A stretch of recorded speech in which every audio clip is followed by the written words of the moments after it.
जय भोजपुरी रउआ लोग से एगो निहोरा बाकी लाल रंग के सब्सक्राइब बटन के दबा के भोजपुरी फैंस क्लब से जुड़ जाए जा और ये घंटी वाला बटन के दबा के भोजपुरी के सब जानकारी बिल्कुल फ्री में मोबाइल पे पाई जा। खेसारी भैया ने ऐसा बोला, पवन भैया ने ऐसा बोला। पर्सनली खेसारी भैया के फैन है। कल्लू है तो अब हम भैया के फैन हैं, हम फलाने के फैन हैं, पवन भैया के फैन है तो खेसारी भैया को अंडमन बोले। हाय दोस्तों, मैं गुडराती पासवान स्वागत करता हूं आपके अपने YouTube channel Bhojpuri fans club में। भोजपुरी फैंस क्लब में आज हमारे साथ है बनारस के टॉप वीडियो डायरेक्टर सुनील बाबा जी। आइए इनसे जानते हैं इन्होंने अभी तक किन किन का गाना शूट किया है, किन किन स्टारों का। तो सुनील बाबा जी, सबसे पहले तो आपका स्वागत है भोजपुरी फैंस क्लब में। नमस्कार, प्रणाम। मैं सुनील बाबा, आपका भाई, आपका बेटा, और भोजपुरी फैंस क्लब में आप सभी का स्वागत है और अभिनंदन है। जी भैया। सर, मैं ये जानना चाहता हूं कि आप बनारस के एकदम टॉप डायरेक्टर हैं, तो अभी तक आपने किन किन स्टारों का शूट किया है, क्या हमारे दर्शकों को बताएंगे सर? बिल्कुल भैया।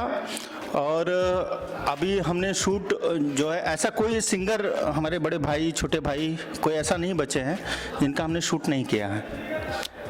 चाहे वो समर सिंह जी हों, चाहे हमारे बड़े भैया दिनेश लाल जी हों, चाहे मनोज भैया हों, और चाहे अंकुश राजा जी हों, चाहे मेरा छोटा भाई अरविंद अकेला कल्लू हो, करीब करीब सबका हमने शूट किया है।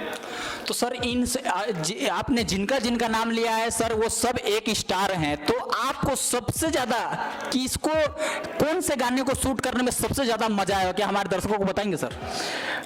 एक्चुअली आपको बता दें भैया कि हमको सबसे ज़्यादा मज़ा, शूट करने में सबसे ज़्यादा मज़ा, एक तो मेरा छोटा भाई जो अरविंद अकेला कल्लू है, उसका शूट करने में बहुत मज़ा आता है। दूसरा, एक मेरे छोटे भाई हैं समर सिंह जी, जिनका शूट करने में बहुत मज़ा आता है। हम लोग बहुत हैप्पी, बहुत मतलब एक अलग मोमेंट में हम लोग शूट करते हैं और मस्ती के साथ अपना शूट भी हो जाता है।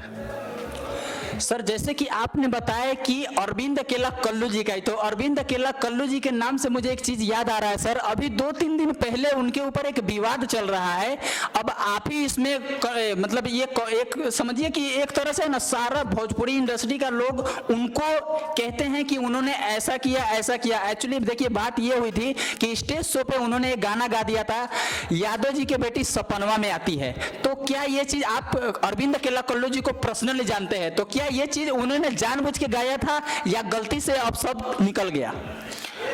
देखिए, इसमें सबसे बड़ी बात क्या है कि अरविंद जो है अभी वो हाइट से बहुत बड़ा हो गया, लेकिन मन का अभी बहुत छोटा है वो, और वो फ्लो में किसको क्या बोल जाता है उसको खुद नहीं पता होता है कि हमने क्या बोल दिया।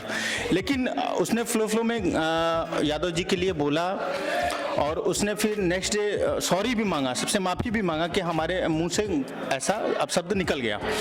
तो देखिए, ये सबसे बड़ी चीज़ होती है कि गलती करना और गलती को एक्सेप्ट करना, ये सबसे बड़ी चीज़ होती है। गलती करें और गलती को न माने, ये सबसे मतलब दुष्टता वाली चीज़ होती है। लेकिन उसने गलती किया और अपने गलती को माना, ये सबसे बड़ी चीज़ है। और ये कोई बड़ी बात नहीं है, फ्लो में हो जाता है। ऐसा कोई चीज़, उसका इंटेंशन नहीं था कि मैं यादव को टारगेट करूं या सिंह को टारगेट करूं या फलाने को टारगेट करूं, ऐसा कोई इसका इंटेंशन नहीं था। वो दिल का बहुत सच्चा लड़का है, बहुत अच्छा लड़का है। सर, तो जो भी यूट्यूबर हो, चाहे बहुत सारे ऐसे लोग हैं जो उनको बदनाम करना चाहते हैं, तो आप उन लोगों को क्या कहना चाहते हैं सर हमारे चैनल के माध्यम से? सबसे बड़ी चीज़ है भैया कि देखिए, उसका उतना नाम हुआ है जो जितना बदनाम हुआ है, ये कहावत है। But Kallu, as a Kallu को मैं आज से नहीं, वो मेरे पास से वो करीब आपको बता रहे 12 से 13 साल से मैं उनका शूट कर रहा हूँ। और उनके पूरे फैमिली में, मतलब उनके पिताजी, उनके जितने भाई हैं, उनके घर में खाना पीना हर कुछ, और उस पर्सनली कल्लू जो अरविंद अकेला कल्लू हैं, उनके नेचर से मैं वाकिफ़ हूँ। तो वो बच्चा ऐसा नहीं है, वो बहुत माइंड फ्रेश लड़का है, और जो भी कहता है वो मुंह पे बोल देता है, और उसको पता नहीं चलता है, बाद में वो हमसे खुद माफ़ी मांग लेगा कि भैया हमने आपको ऐसा बोल दिया। लेकिन वो नहीं है, उसका इंटेंशन कोई ये नहीं होता कि इसको टारगेट करना, उसको टारगेट करना, ऐसा कोई चीज़ नहीं है। सर, बहुत अच्छी बात कही है। सर, मैं ये जानना चाहता हूं कि जो लोग उनको बदनाम कर रहे हैं, उनकी छवि को खराब कर रहे हैं, आप उनको क्या कहना चाहेंगे? भैया देखिए, सबसे बड़ी चीज़ क्या होती है कि एक दूसरे के पीछे एक लोग लगे हुए हैं कि कहीं से इनकी टूटी मिले और इनका हम बजाएं। ये एक छोटा सिंगर हो, चाहे बड़ा सिंगर हो, चाहे बहुत बड़ा सिंगर हो, ये सबके साथ लगा हुआ है।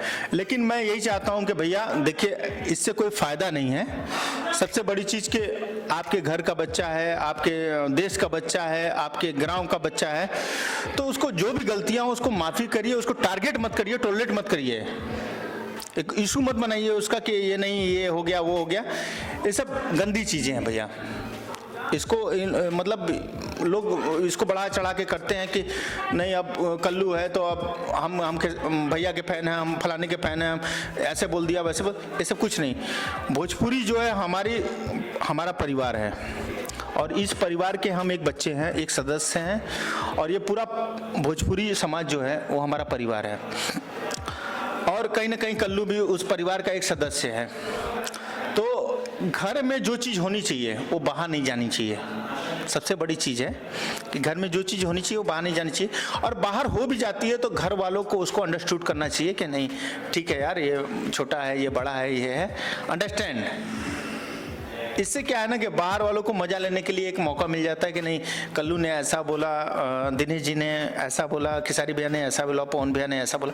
ऐसा कुछ नहीं होना चाहिए। सारे लोग हमारा परिवार है और हम सबके परिवार के एक सदस्य हैं, तो ऐसा नहीं होना चाहिए। देखिए सबसे बड़ी चीज़ है कि किसी का समर्थन करना, किसी के हम मान लीजिए कि हम पर्सनली मान लीजिए कि हम खेसारी भैया के फ़ैन हैं, हम समर जी के फ़ैन हैं, हम पवन भैया के फ़ैन हैं, तो हम पवन भैया के फ़ैन हैं तो खेसारी भैया को अंडमन बोलें, ऐसा नहीं होना चाहिए। ये भोजपुरी है, भोजपुरी हमारा परिवार है, हम सब एक हैं। आप जिसको भी देखिए एक नज़र से देखिए, बस यही कहना चाहते हैं। अच्छा सर, बनारस में लगभग आप अभी तक कितना एल्बम कर चुके हैं? भैया ये तो मुझे भी खुद नहीं याद होगा, करीब 5 से 7 हज़ार एल्बम हम कर चुके होंगे। ज़्यादा भी हो सकता है कम भी हो सकता है, हमको खुद नहीं याद है। सर आपका स्टार्टिंग भोजपुरी इंडस्ट्री में कैसे हुआ? आपने स्टार्टिंग में कितना ज़्यादा मेहनत किया, और आपके स्ट्रगल लाइफ में किन किन मुश्किलों का सामना करना पड़ा था सर? बिल्कुल भैया, मैं इसको खुल के, और ऐसा नहीं कि मैं कुछ छुपाऊंगा, और ऐसा है इस लाइन में शुरू में मैं एज एक डांसर आया था, डांस किया मैंने कुछ दिन तक, बैकग्राउंड डांस किया। उसके बाद मैंने प्रोडक्शन देखा, प्रोडक्शन के बाद मेरे एक गुरुजी हैं एसके सिंह, उन्होंने बोला कि तुम बेटा कैमरा सीखो, टेक्निकल आदमी बनो, तुम्हारे अंदर माइंड है, तुम टेक्नीशियन बनो। तो मैंने बोला ठीक है सर, आप सिखा दीजिए, मैं सीख लूँगा। तो तब से मैंने, और उन्होंने मुझे बहुत सपोर्ट किया, बहुत मतलब क्या बोलते हैं कि शब्द नहीं है, उन्होंने बहुत सपोर्ट किया मुझे। एसके सिंह सर यहीं बनारस से ही हैं, डायरेक्टर हैं, और आज मैं जो भी लायक हूँ आज उनका देन है। बहुत अच्छी बात कही है सर आपने। अच्छा सर, आप जब इसमें अभी भोजपुरी इंडस्ट्री के अंदर काम कर रहे हैं एज ए वीडियो डायरेक्टर, तो आपके फैमिली मेंबर में आपको कितना ज़्यादा सपोर्ट मिलता है सर? एक्चुअली फैमिली का भैया जो बात है वो, मेरे मम्मी भी नहीं है, मेरे पापा भी नहीं है, सेल्फ डिफेंस हूँ मैं, तो फैमिली का कोई इशू नहीं है। जब तक मम्मी पापा थे तब भी कोई इशू नहीं था, मम्मी पापा लोग खुश थे। आज मम्मी पापा नहीं हैं, सेल्फ डिफेंस है, तो आप कुछ भी कर सकते हैं, इसमें कोई डांटने वाला, कोई बोलने वाला। और मेरी वाइफ हैं, मेरी वाइफ को इससे कोई प्रॉब्लम नहीं है। चलिए, बहुत अच्छी बात कही है सर। चलते चलते हमारे दर्शकों को आप क्या कहना चाहेंगे? सबसे बड़ी चीज़ है कि ये हमारा भोजपुरी समाज है, आप इसको प्यार करिए, दुलार करिए, न कि इसको इनकार करिए। और जो भी, अगर किसी भी सिंगर, हमारे छोटे भाई, बड़े भाई, जिससे भी गलतियां हों, उसको तो मतलब इशू मत बनाइए कि ये बहुत बड़ी चीज़ें हो गई, उसको समझा के, उसको करके, उसको ख़त्म करिए। और सबसे बड़ी चीज़ है कि हमारे बड़े भैया आज हमारे बीच में आए हैं, बहुत दूर से आए हैं, और इनका बहुत स्वागत है हमारे बनारस में। मेरे पास टाइम होता तो इनको आज बनारस का हम लस्सी भी पिलाते, लेकिन भैया के पास समय नहीं है। तो हमारे चैनल को सब्सक्राइब और लाइक करिएगा। Thank you so much. चलिए दोस्तों,